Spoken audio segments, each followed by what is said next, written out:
ආයුබෝවන් යාළුවනේ සුබ උදෑසනක් යාත්‍රා ලංකා YouTube නාලිකාවට ඔබ සම ආදරයෙන් සාදරයෙන් පිළිගනු ලබනවා. අද මගේ තුන්වෙනි දවස යාපනයේ ගත කරන. ඉතින් වැස්සත් අරගෙන අද මම යනවා ඩෙල්ෆ්ට් දූපත බලා. දැන් මේ නේවි බෝට් එක ඇතුලේ ඉන්නේ. ඔයගොල්ලෝ දකින්න ඇති කොච්චර තද වැස්සක් තිබුණාද කියලා මේ නේවි බෝට් එකට බෝට් කරද්දී. බෝට්ස් දෙකක් යනවා. එකක් උදේ 7 මාට යනවා. අනිත් එක උදේ 8 මාට. අද වැස්සෙන්ද මේ බෝට් එක ගියේ උදේ 9ට. 9ට තමයි ජැටියෙන් පිටත් උනේ. ඉතින් මේ බෝට් එකට ගන්නේ 100 දෙනයි.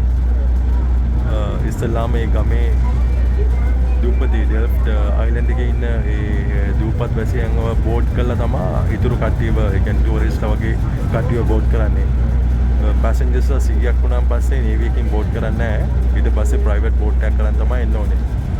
ඉතින් දැන් මේ බෝට් එක පේනවා. ඉතින් බෝට් එක ෆුල්.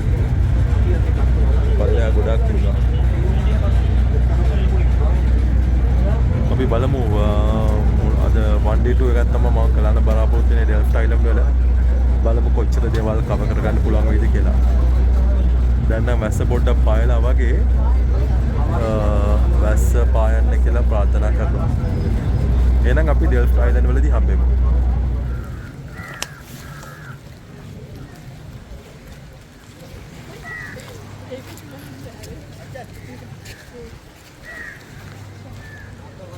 අයිත්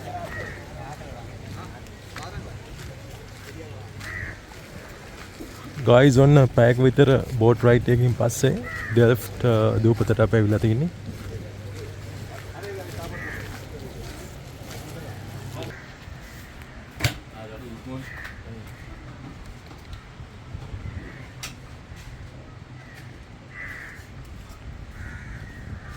විතරයි මම විතරයි. ගයිස් ඕකේ ඩෙල්ෆ්ට් අයිලන්ඩ් වලට එන්ටර් වෙනකොටම මේ ඔයගොල්ලෝ දකින්න ඇති එතන නේවි චෙක් පොයින්ට් එකක් තියෙනවා. අපි එතන රෙජිස්ටර් වෙන්න ඕනේ. අපේ ID details contact details ඔක්කොම මේගොල්ලෝ ගන්නවා.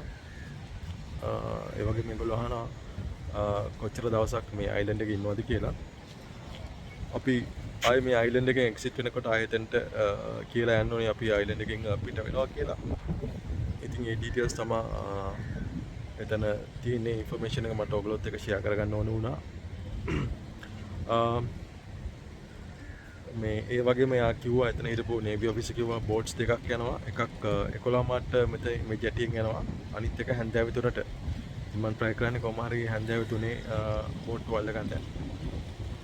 ත්‍රිවිල් එකේ තමයි අද මම මේ ටුවර් එක කවර් කරන්න යන්නේ. මේ ත්‍රිවිල් එකේ කෙනා තමයි මාව ගෙනියන්නේ. ප්ලේසස් 10ක් තියෙනවා කිව්වා. 4500ක් charge කරනවා කිව්වා. රයිට් එහෙනම් අපි යත් එක්ක ගිහිල්ලා බලමු ඩෙල්ෆ්ට් අයිලන්ඩ් වල කවර් කරන්න පුළුවන් තැන්. ලස්සන අයිලන්ඩ් එකක්. දැන් නම් පොඩ්ඩක් වැස්ස පායලා වගේ. මං හිතනවා හොඳටම පායයි කියලා ඉස්සරහට වැස්සොත් ඇතින් කේස් වෙනවා. එහෙනම් අපි පළවෙනි ස්පොට් එකේදී හම්බෙමු. ඕකේ ගයිස් මේ ටූරිස්ට් බෝඩ් එකකින් බෝඩ් එක ගහලා තිනවා මෙතන ජැටිය ළඟම බලන්න තියෙන ප්ලේසස්. මෙතන තියෙන විදිහට නම් ප්ලේසස් මට පේනවා 15ක් විතර. බාබෝබ් ක්‍රීක් එක තියෙනවා. මෙඩිකල් පොන්ඩ් එක තියෙනවා. බනියන් ට්‍රීස් තියෙනවා. Queen's Tower තියෙනවා. Wild Horses. Sandy Beach. Pigeon Cage. ඒ වගේ ගොඩක් දේවල් තියෙනවා. ඉතින් ගොඩක්ම ෆේමස් බාබෝ ට්‍රී එක තමයි. ඒ වගේම මේ Wild Horses. ඩෙල්ෆ්ට් අයිලන්ඩ් කියන්නේ මේ ඩච් වලින් පාලනය කරපු අයිලන්ඩ් එකක් ඒ කාලේ. ඩෙල්ෆ්ට් කියන්නේ මේ ඩච් නමක්. නෙදර්ලන්ඩ්ස් වලත් තාමත් තියෙනවා ඩෙල්ෆ්ට් කියලා. ඔයගොල්ලෝ Google කරලා search කරලා බැලුවොත් ඒත් තියෙනවා නෙදර්ලන්තයේ තියෙනවා ඩෙල්ෆ්ට් කියලා පැත්තක්. ඉතින් නම තමයි ඒ කාලේ ඉඳන්ම යූස් වෙලා ඇවිල්ලා තියෙන්නේ. මම නේවි ඔෆිසර් කතා කරපු විදිහට එයා කිව්වා මේ පවුල් 6000ක් ඔක්කොම 6000ක් විතර මේ ජීවත් වෙනවා. පවුල් 600ක් පවුල් 600ක් ජනගහනය 6000ක් විතර ආසන්න ප්‍රමාණයක් තමයි මේ දූපතේ ජීවත් වෙනවා කිව්වේ. මේ දූපතේ ඇතුලේ හොස්පිටල් එකක් තියෙනවා, පොලිස් ස්ටේෂන් එකක් තියෙනවා. රයිට් අපි එන යමු.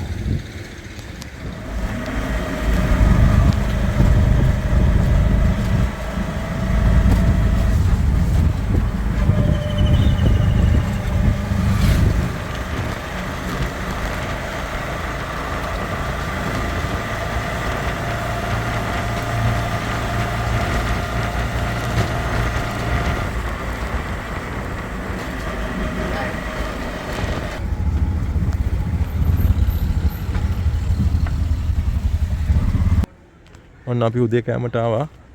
බලන්න මේ මම දැක්ක විශේෂත්වය තමයි මේ තාප්ප එහෙම මේගොල්ලෝ හදලා තියෙන්නේ අර කොරල්ස් වලින්. මම හිතන්නේ මේක තාම මේ ඩෙල්ෆ්ට් කියන්නේ ඉස්සර මුහුදෙන් යට වෙලා තිබුණු බීච් දූපතක් කියලා තමයි කිව්වේ.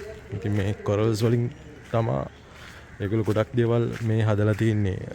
ලිං තාප්ප මේ මර ලස්සනයි. අමුතුම වයිබ් එකක් තියෙනවා. මම යන් දැක්කා බීච් එක නිකන් ලස්සනම බීච් එකක් මෙහෙ දැකපුවා. මොල්ඩිව්ස් වගේ. අපි තව ඉස්සරහට ගිහලා බලමු උදේට කාලා.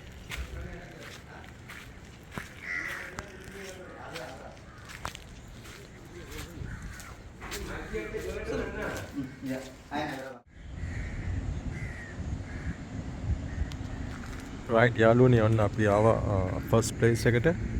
මේක තමයි ඩෙල්ෆ් වල තියෙන ඩච් ෆෝට් එක. මීගාමන් ෆෝට් කියලා තමයි කියන්නේ. ලන්දේසින්ගේ බලකොටුවක්.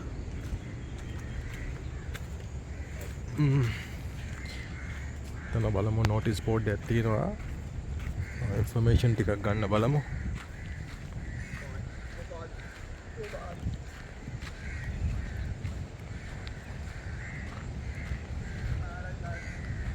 ඉතින් මිගාමන් බලකොටුව ඕලන්ද බලකොටුව මේ ඕලන්ද යුගයේ ගෘහ නිර්මාණ සම්ප්‍රදාය පිළිබිඹු කරන ගොඩනැගිල්ලක්. බලකොටුවේ නැගෙනහිර දෙසින් මුරකුටි තිබූ බවට සාධක හමු වී ඇත. බලකොටුව මුහුද දෙසට මුහුණලා පිහිටුවා ඇති අතර මෙහි උමං කාමරයක්ද දක්න ලැබේ. ඕලන්ද ජාතිකයන් විසින් භාවිතා කරන ලද බොහෝ භාණ්ඩ හා කාසි වර්ග මෙහි හමු වී ඇත.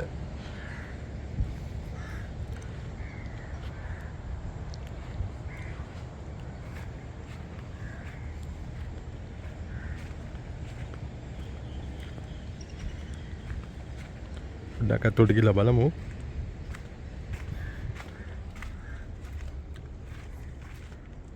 මේක තමයි අතට ආපුවම ඔයගලන්ට දකින්න පුළුවන් දර්ශනය. ජැෆ්නා ෆෝර්ට් එක වගේම තමයි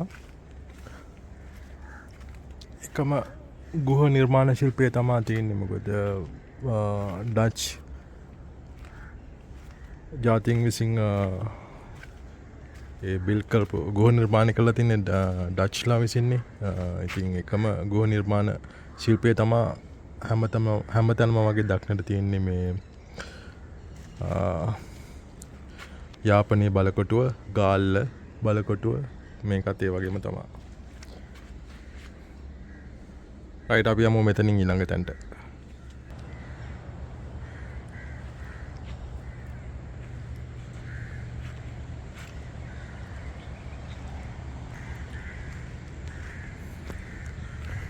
ඇත්තටම ඉතින් අපි දැන් වාසනාවන්තයි. මොකද යුද්ධ කාලෙදී මේ තැන් ඔක්කොම වැහිලානේ තිබුණේ. අපිට මේ වගේ ප්‍රදේශ වල සංචාරය කරන්න බැරි තත්ත්වයක් තබා තිබුණේ. ඉතින් යුද්ධයෙන් පස්සේ නේ මේ සැඟවිලා තිබුණු ලස්සන ප්‍රදේශවලට දැන් අපිට එන්න පුළුවන්. ඇත්තටම අපි වාසනාවන්තයි. ඩෙල්ෆ්ට් කියන්නේ මාර ලස්සන දූපතක්. මට දැන් මේ කතා කරපු විනාඩි 20 තුල වගේ තේරුණා මේ දූපත ගොඩක් ලස්සනයි කියලා. තව ඉස්සරහට ගොඩක් දේවල් කවර් කරන්නත් තියෙනවා. ඉතින් ඔයගොල්ලෝ යාපනයේ එනකොට අනිවාර්යයෙන්ම ඩෙල්ෆ් වල දවසක් හරි නැවතිලා ගත කරලා යන්න ප්ලෑන් කරන් එන්න. මම දැක්ක හොටෙල්ස් ගොඩක් තියෙනවා. ඔයගලන්ට Google එකෙන් සර්ච් කරන්න පුළුවන්. ඇකමඩේෂන් ගැන හොටෙල්ස් තිබුණා. පාර දිගේ එනකොටත් මම දැක්ක ගොඩක් ප්‍රයිවට් ඇකමඩේෂන්ස් ගොඩක් තිබුණා. ඕගොල්ලෝ ඉතින් කෝඩිනේට් කරන් දවසක් ඉන්න බලාගෙන ඉන්න. මේ බීච් එකත් මාර ලස්සනයි. බීච් එකේ නාන්න පුළුවන් කියලා කිව්වා. එච්චර ගැඹුරු නෑ කියලා කිව්වා. අනිත් විශේෂත්වය තමයි මම දැක්කා මේ ඩෙල්ෆ් වල මේ ටිකට චර්චස් 4ක් විතර, පල්ලි 4ක් විතර මේ ටිකට හම්බුණා. මේ ඩ්‍රයිවර් කිව්වා මේ ඩෙල්ෆ් වල ජනගහනයෙන් 80% විතරම කැතලික්ස්ලා කියලා. 80%ක් 85ක් විතර කැතලික් ක්‍රිස්ටියන්ස්ලා තමයි ඉන්නේ කියලා කිව්වා. ඉතුරු 20% හින්දු තමා කිව්වේ. ඉතින් ඒකත් තව විශේෂත්වයක්. මේ තවත් ලස්සන දර්ශනයක්. ඩෙල්ෆ්ට් ආපුවම ඔයගලන්ට ගොඩක් මේ වගේ වයිල්ඩ් හෝසස් කියලා තමයි ඒගොල්ලෝ කියන්නේ. ඒ කියන්නේ ඒ ලන්දේසි කාලෙන් ඉඳන් පැවතෙන අශ්වයෝ. ඒ කාලේ ඒගොල්ලෝ අශ්වයෝ මේ දූපතට ගෙනල්ලා ඒ කාලේ ඉඳන්ම හැදීගෙන එන අශ්වයෝ තමයි මේ ඉන්නේ. වෙනම ඒරියා එකක් තියෙනවා. මම පස්සේ යනවා ඒ වයිල්ඩ් හෝසස් ඉන්නේ ඒරියා එකට. එතන වෙන වීඩියෝ එකක් ගන්නවා. හෝසස්ලා ඉන්නවා කිව්වා 600ක් විතර. 600ක් 1000ක් විතර ඉන්නවා මේ හෝසස්ලා මේ දූපතෙන් එළියට ගෙනියන්න බෑ කියලා කිව්වා. හරක් ඉන්නවා වගේ තමයි. ඉතින් මේ දූපතේ ගොඩක්ම ඉන්නේ මේ වගේ වල් අශ්වයෝ. Wild horses.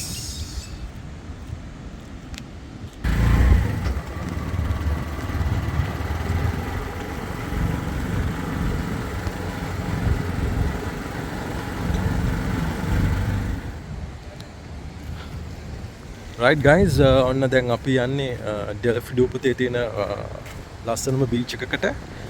මේකට කියන්නේ සෑන්ඩි බීච් කියලා. ගොඩක් කට්ටිය නාන්න එනවා කියලා කිව්වා මෙතනට. අද නම් මුහුද රළුයි. අද ඔයගොල්ලෝ දැක්කනේ ලොකු වැස්සක් තිබුණා පාන්දර එනකොට. දැන් නම් වැස්ස පායලා තියෙන්නේ පොඩ්ඩක්. ඒත් මේ වැහි බලාපොරොත්තු තියෙනවා. කල්පතිය නාම පොඩ්ඩක් තියෙනවා. මුහුද නම් මාර රළුයි. ඔයගොල්ලෝ ඉතින් ආවොත් මේ බීච් එකේ සෑන්ඩි බීච් එකේ නාලා යන්න පුළුවන්.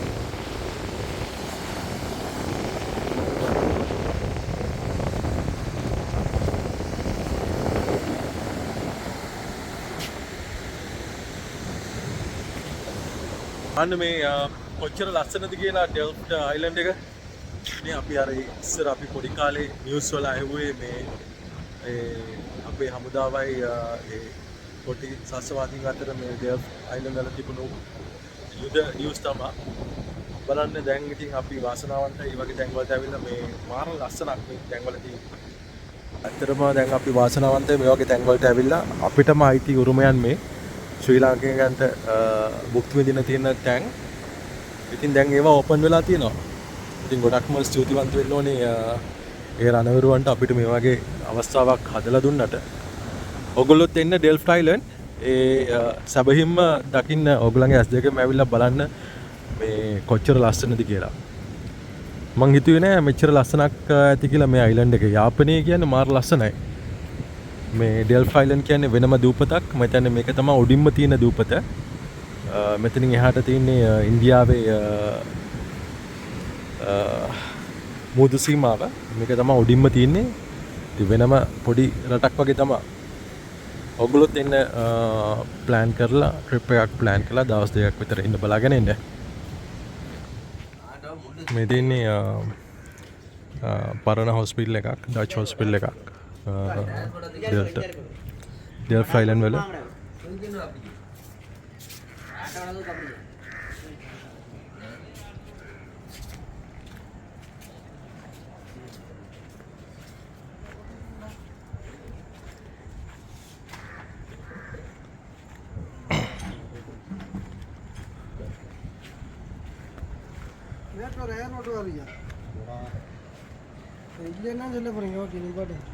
මේක පරණ උසාවිය තිබුණු තැන ඉස්සරහා. ලස්සනයි. මේ ගස් ටික නම් මාර ලස්සනයි.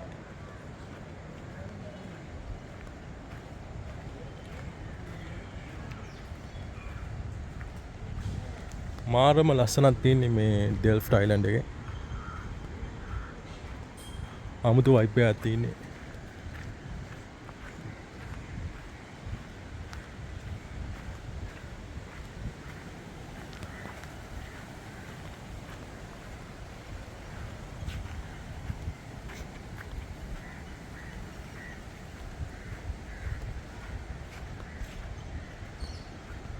මේ තියෙන්නේ පරණ උසාවිය අධිකරණ ගොඩනැගිල්ල. මෙම ගොඩනැගිල්ල කිසි වර්ෂ 1905 දී ඉදිකරන ලද්දක්. මෙහි බන්ධනාගාරයක්ද පිහිටා ඇත.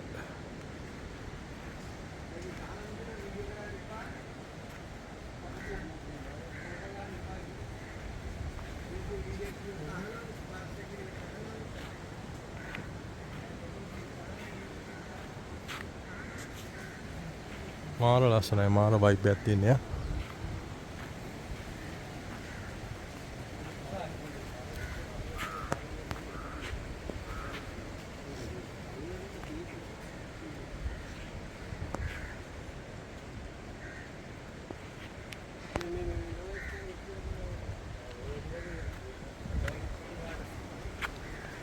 මේ ඒ කාලේ ලෝයස්ලාම හිටපු ක්වාටර්ස් තමා පිටිපස්සෙන් තියෙනවා කියලා තියෙන්නේ. මේ තියෙන්නේ ඒවා. ඇවිල්ලාම බලන්න මාර ලස්සනයි.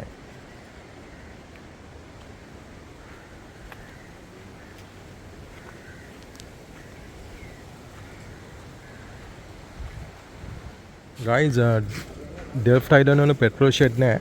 ඉතින් හැමෝම වගේම වාහන යූස් කරන හැමෝම මේ කඩවල් වලින් තමයි පෙට්‍රල් ගන්නෙ.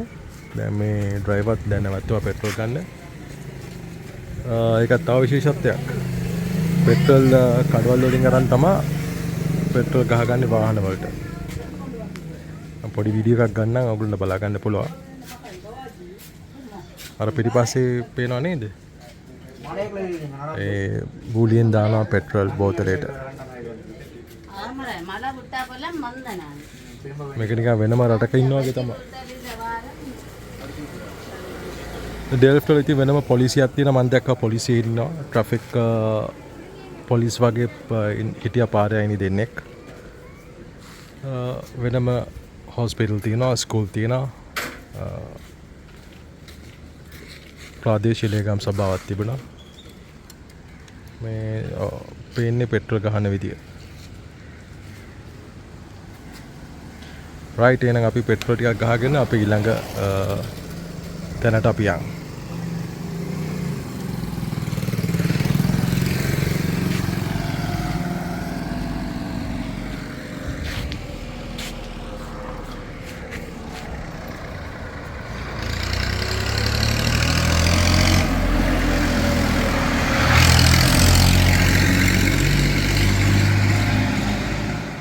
ගයිස් ඔන්න අපි දැන් ඇවිල්ලා ඉන්නේ බයෝබැබ් ගස බලන්න.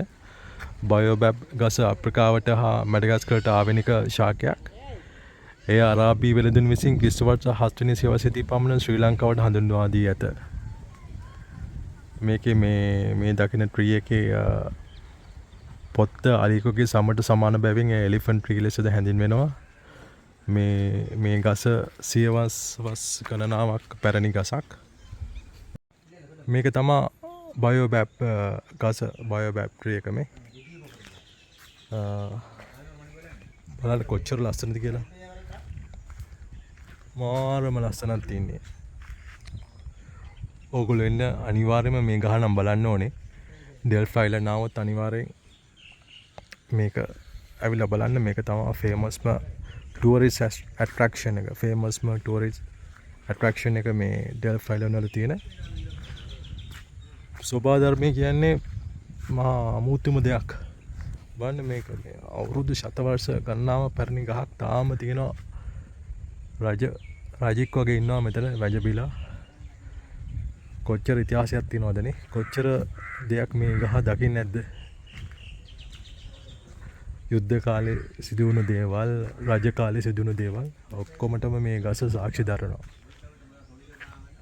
සෝබා ධර්මය කියන්නේ අපිට ඒක එක්ස්ප්ලේන් කරන්න බෑ. මේ වගේ ලස්සන ඉතින් ඇහෙන් දැකලා විඳගන්න අපි වාසනාවන්තයි. ඉතින් ඇත්තටම මේ යුද කාලේදී සැඟවිලා තිබුණු ලස්සන තමයි දැන් අපිට බලන්න පුළුවන් වෙලා තියෙනවා. අර තිබුණේ කුහරයක් වගේ යමු ඒක ඇතුළට පොඩ්ඩක් බලන්න. මේ තියන්නේ මේ ඊයේ රෑ වහපින්ද පොඩ්ඩක් වතුර ගිහිලා තින්නේ මේ නිකන් ගල් ගුහාවක් වගේ ඇතුළ. මේ කුහරේ කොහමද? මේ නිකන් ගල් ගුහාවක් ආවා වගේ. ගල් ගුහාවක් ඇතුළට ආවා වගේ මේක තමයි උඩ බලද්දි පේන්නේ. හිතන්න බෑ මේ ගහක් ඇතුලේ මේ ඉන්නේ. ගහක් ඇතුලේ මේ ඉන්නේ කියලා. මේක නම් මාරම සුබාධර්මී මාරම ලස්සන නිර්මාණයක්. ඉතින් මේ මැඩගස්කරේට ආවෙනික ගහක් තමයි මේ. ඇවිල්ලා බලන්න මාරම ලස්සනයි. මේ ගහ නම් බලන්නම වටින ගහක්. ඉතින් අනිවාර්යයෙන්ම ඔයගොල්ලෝ මතක තබා ගන්න ඩෙල්ෆ්ට් අයිලන්ඩ් ආවොත් බලන්නම ඕන ඇට්‍රැක්ෂන් එකක් තමයි මේ බයොබිබ් ෂාක් එක.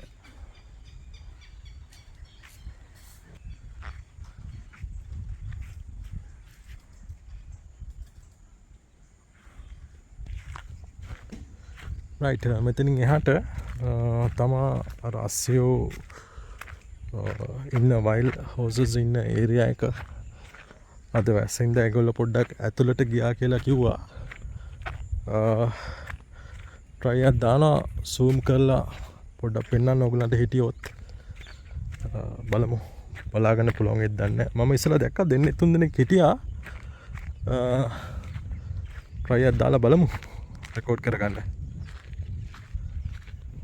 ඔයගලන්ට පේනවද දන්නේ නැහැ zoom කරලා මම ගත්තා පොඩ්ඩක්. මට පේනවා සේව දෙන්නෙක් විතර ඉන්නවා. ඊට ඈතින් තව රංචුවක් ඉන්නවා ඒක නම් අහුවෙන්නේ නැහැ. ඉතින් මේ ඒරියා එකේ තමයි ඉන්නේ ඒ වයිල්ඩ් හෝසස්ලා. හෝසස් 600ක් 1000ක් විතර ඉන්නවා කියලා කිව්වා. ඉතින් මේ වැස්සෙන්ද කට්ටිය කැලෑවට රිංගලාත් කියලා කිව්වනවා.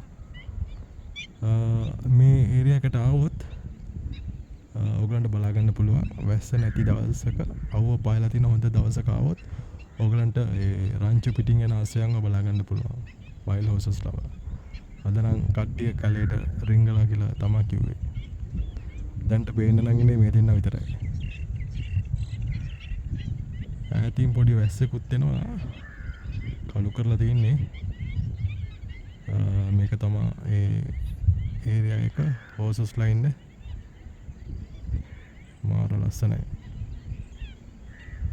ඉතින් ඇවිල්ලාම ඔයගොල්ලෝ ඒ ලස්සන බලා ගන්න ඕනේ. ඒක ඇස් එකට දකින්න ඒ කියන්නේ එක්ස්ප්ලেইন කරන්න බැරි අමුතුම ලස්සනක් තමයි තියෙන්නේ මේ ඩෙල්ෆ්ට් අයිලන්ඩ් වල.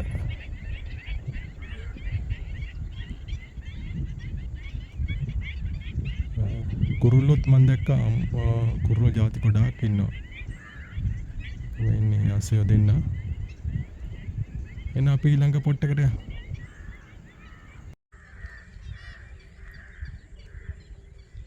කළු කරගෙන එනවා බීච් එක පස්සේ. බලන්න අර තල්කස් අස්සෙන් මාරම ලස්සනයිනේ. ඒ තලගස් තියෙනවා. මෙතන අපේ බයොබිබ් ට්‍රී එක තියෙනවා. දාලා යන්න හිතෙන්නේ නැහැ දවස් ගානක් ඉන්න හිතෙනවා මේ දූපතේ. එච්චරටම ලස්සනයි. යා පොඩි වහිපදකුත් එනවා දැන්. බලමු අපි යමු ඊළඟ අපේ අනිත් ඇට්‍රැක්ෂන් එකට.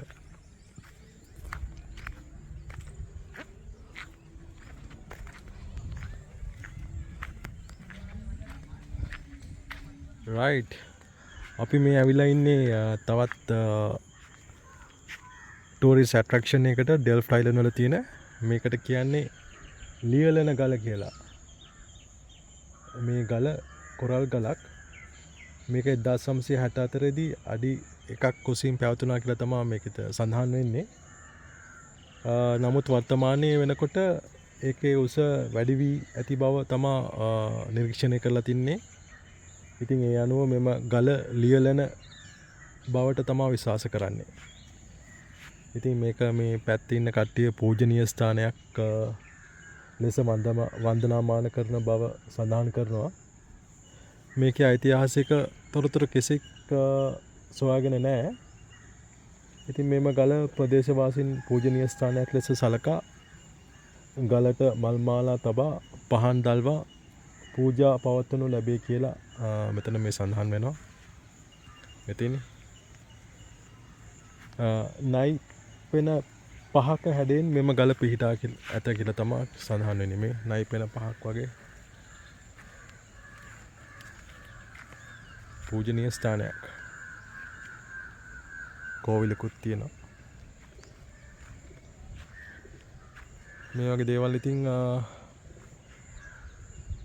සෝබා ධර්මයේ මේ නියැලෙන ගලක් වෙනම තියෙනවා. ඇවිල්ලා බලා ගන්න පුළුවන්.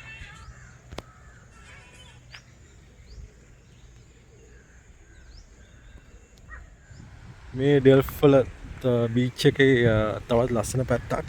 මේ ගහ කොහොමද මේ? අමුතුම ලස්සනක් තියෙන්නේ නේ. මාරම ලස්සනයි. ඩෙල්ෆ් අයිලන්ඩ් නම් ඔයගොල්ලෝ අනිවාර්යයෙන්ම එන්න ඕනේ. මාරම ලස්සනක් තියෙන බීච් එක. එහෙම එක්ස්ප්ලেইন කරන්න බෑ ඒ ලස්සන. ඇවිල්ලාම විඳ ගන්න. බලන්න බීච් එකේ වතුර කොච්චර ලස්සනද කියලා මේ. නිල් පාටට කොළ පාටට හුරු ලස්සනක් තියෙන්නේ. ඇවිල්ලා ඔයගොල්ලෝ ඒ ලස්සන දෙක බලා ගන්න. ඒ සෝබා ධර්මයේ අලංකාරය ආශ්චර්ය උපරිමයෙන් විඳ ගන්න පුළුවන් තැනක් තමයි මේ ඩෙල්ෆ්ට් අයිලන්ඩ්. මිනිසුත් නෑ වැඩිය පාඩුවේ තමන්ගේ පාඩුවේ හොඳ ලස්සනට දවස් 2ක් 3ක් විතර නිවාඩු පාඩුව ගත කළා. හොඳ පිරිසිදු පියුතුරු මනසකින් යුතුව ආයෙ යන්න පුළුවන්.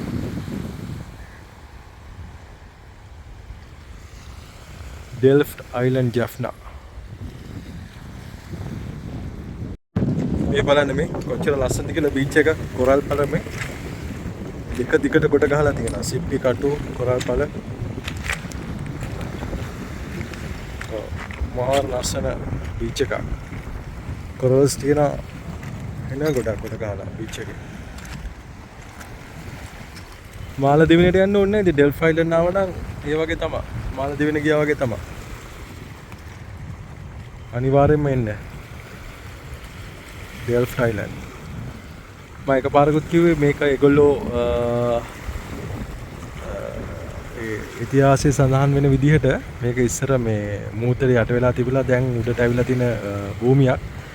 ඒක තමයි මෙච්චර මේ කොරල් පල තියෙන්නේ.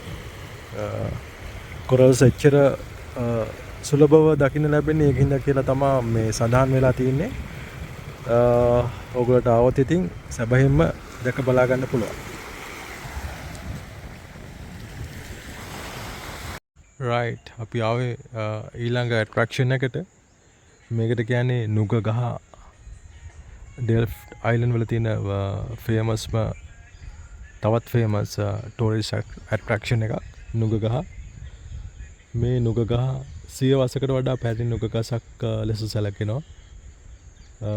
මෙම ගසේ මුල කොතරම් පළල්ද යත් අතු මොනවද යන්න කියලා වෙන්කර හඳුනා ගැනීමට නොහැකි වන විදිහට තමයි සැකසීලා තියෙන්නේ. අනේ බැලුවොත් ඔයගලන්ට පේනවා. ගහේ අතු මොනවද කියලා හිතා ගන්න බෑ. එච්චර පළල්. මේ නුග ගහේ කොළ කිසිම සතෙක් අනුභව කරන්නේ නැහැ කියලා එතන සඳහන් වෙනවා. කිසිම සතෙක් මේ ගහේ කොළ අනුභව කරන්නේ නැහැලු.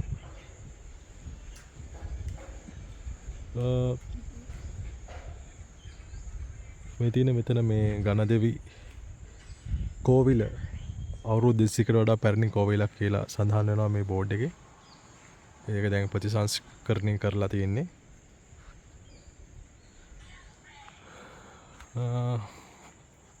මාරම ලස්සනයි. නුග ගාන මාරම ලස්සනයි. අතු මොනවද කියලා හිතා ගන්න බෑ.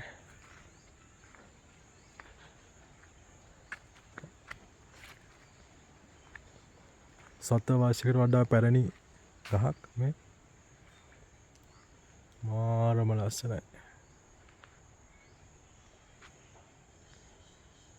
ඇවිල්ලාම බලන්න ඉතින් ඩෙල්ෆ්ට් අයිලන්ඩ් ආවොත් තෙන්න ඕන තවත් ලස්සන තැනක් තමයි මේ.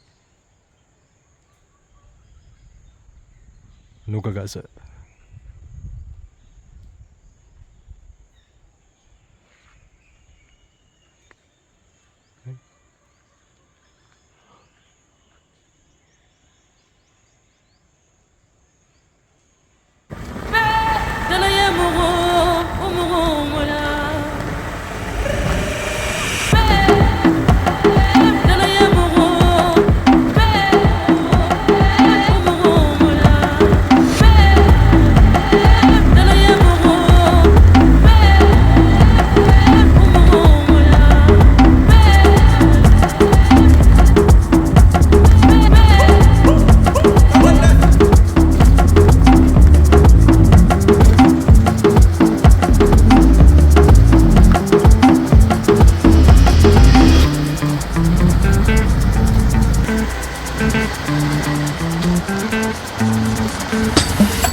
ඔගොල්ලෝ මේ ක්වීන්ස් ටවර් එකට ආපුවාම මේ වගේ පතොක් ජූස් එකක් බොන්න පුළුවන්. මම මේ ෆස්ට් ටයිම් තමයි බොන්නේ. පීලා මම කියන්නම් ගහ කොහොමද කියලා. ජීවිතේ පළවෙනි පාට තමයි මේ වගේ මේ ජූස් එකක් බොන්නේ.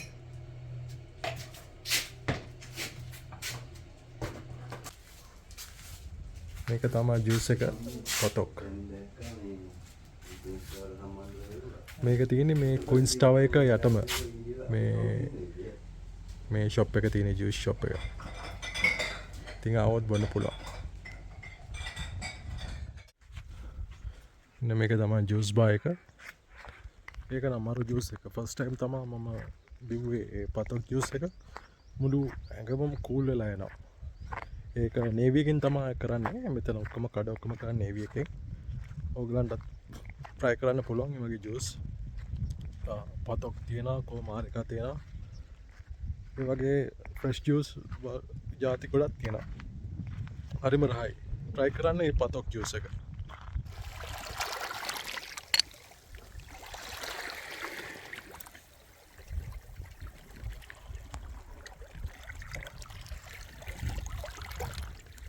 කොහොමද බීච් එකේ ලස්සන. නාන්න පුළුවන්. ගැඹුරුත් නෑ කියලා කිව්වා. කවුරුත් නෑ, නිදහසේ ඇවිල්ලා නාගෙන යන්නත් පුළුවන්. ඉතින් මේක තමයි අපේ අන්තිම ඇට්‍රැක්ෂන් එක. මේකට කියන්නේ ක්වීන්ස් ටවර්. මේක මම හිතන්නේ රෙනොවේට් කරලා තියෙන්නේ බ්‍රිටිෂ්ලගේ කාලේ. බ්‍රිතාන්‍යයේ ඒගොල්ලෝ පාලනය කරන සමය තමයි මේක පොඩ්ඩක් ප්‍රතිසංස්කරණය කරලා තියෙන්නේ. මේකට කියනවා ක්වීන්ස් ටවර්. ක්වීන්ස් ටවර් එහෙම නැත්නම් ඩෙල්ෆ්ට් ප්‍රතිපාකාරය කියලාත් කියනවා. රජින කුළුණ කියලාත් කියනවා සිංහලෙන්. රජින කුළුණ ඉංග්‍රීසි වලින් ක්වීන්ස් ටවර්.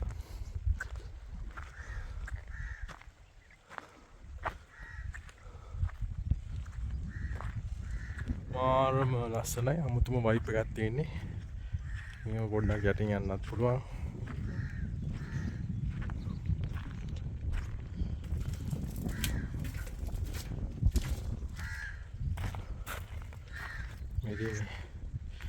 මෙතන ඉතින් ඩීටේල්ස් සඳහන් කරලා තියෙනවා. මුහුදු ගමන් කරන නැව සඳහා මඟ පෙන්වීමට වැරලා තීරු ඉදි කරන ලද උස කුළුණක් ලෙස මෙම ප්‍රතිපාකාරය හැඳින්වෙයි. මුල් කාලයේදී දුම් සහ ගින්දර මෙහි ආලෝක ප්‍රභයන් ලෙස භාවිතා කරලා තියෙනවා. මේකේ උඩ පහළ සිට ඉහළට කුඩාවලසේ ස්ථිර සහිතව අඩි 55ක් පමණ උසට සකස් කළා තියෙනවා කියලා තමයි මේක සඳහන් වෙන්නේ.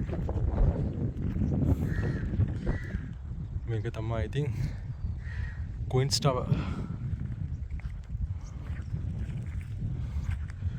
මේ ටික ඔක්කොම බලා ගන්න පුළුවන් ඔයගලන්ට ආපුවාම ඩෙල්ෆ්ට් අයිලන්ඩ් එකේ මේ වගේ ඇට්‍රැක්ෂන් ගොඩක් තියෙනවා. මේ ඔක්කොම මේන්ටේන් කරන්නේ නේවි එකෙන්. සංරක්ෂණය කටයුතු සහ පවත්වාගෙන යාම් කටයුතු ඔක්කොම කරන්නේ නේවි එකෙන්. එහෙනම් ඉතින් මගේ ඩෙල්ෆ්ට් vlog එක මම මෙතනින් ඉවර කරන්න බලාපොරොත්තු වෙනවා. අවසාන වශයෙන් කියන්න තියෙන්නේ ඕගොල්ලෝ අනිවාර්යයෙන්ම එන්න ඕන තැනක් තමයි ඩෙල්ෆ්ට් අයිලන්ඩ්. මේ දූපතට අනිවාර්යෙන් එන්න. දවස් දෙකක්වත් ගත කරන්න එන්න පුළුවන්.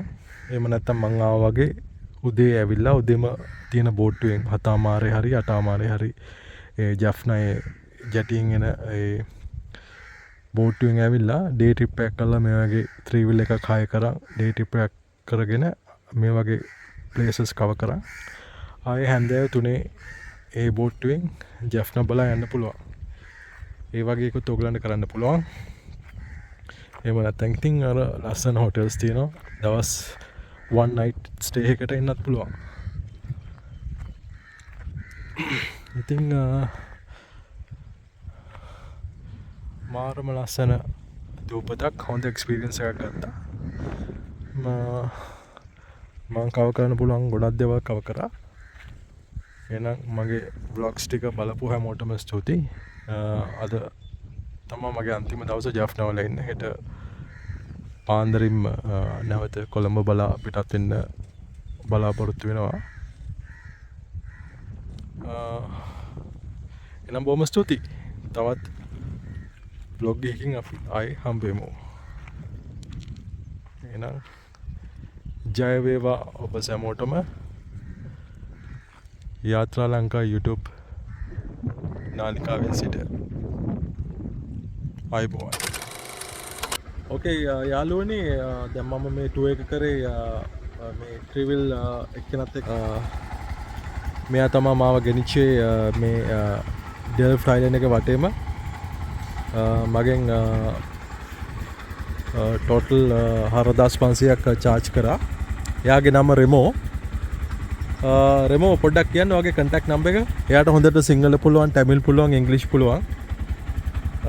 එයාට කෝල් කරලා ඔයගොල්ලෝ එනවා නම් එයාගේ ඩීටේල්ස් අරගෙන කන්ටැක්ට් කරන් මේ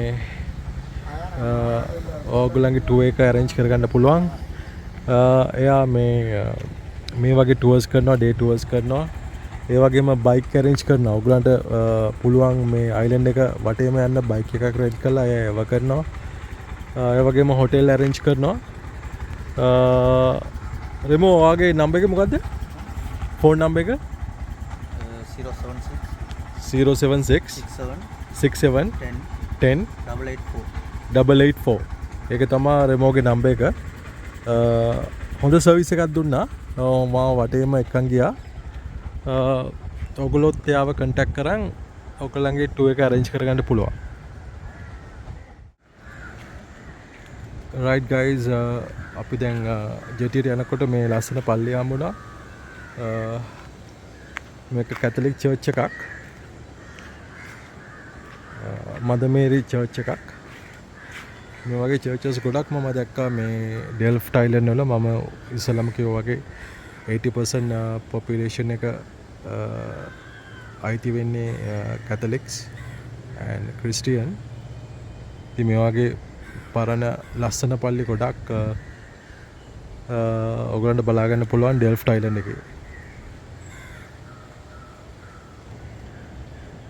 මම දැකපු ලස්සන චර්ච් එකක්, කැතලික් චර්ච් එකක්. මාර ලස්සනයි. ටිකක් පරණ පාටට හුරු චර්ච් එකක්. ලස්සනයි.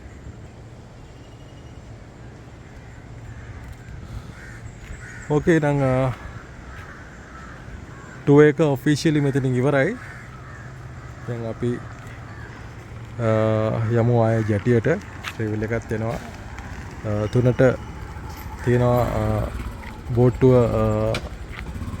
අල්ලගන්න ඕනේ. ඉතින් එහෙනම් අපි ටුවර් එක ඉවර කරලා දැන් යමු ජැටියට. ජය වේවා ඔබ සැමට.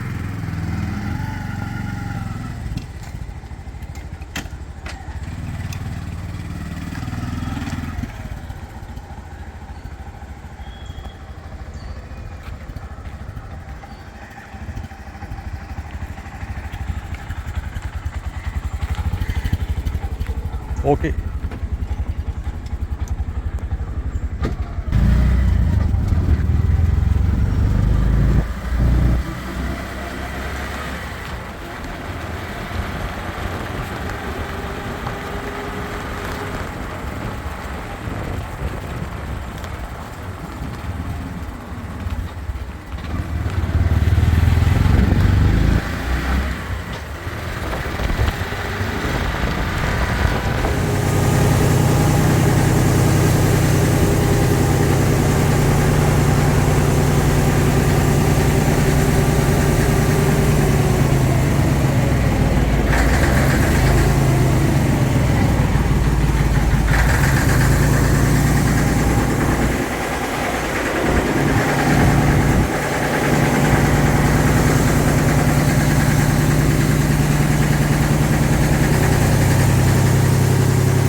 Disappear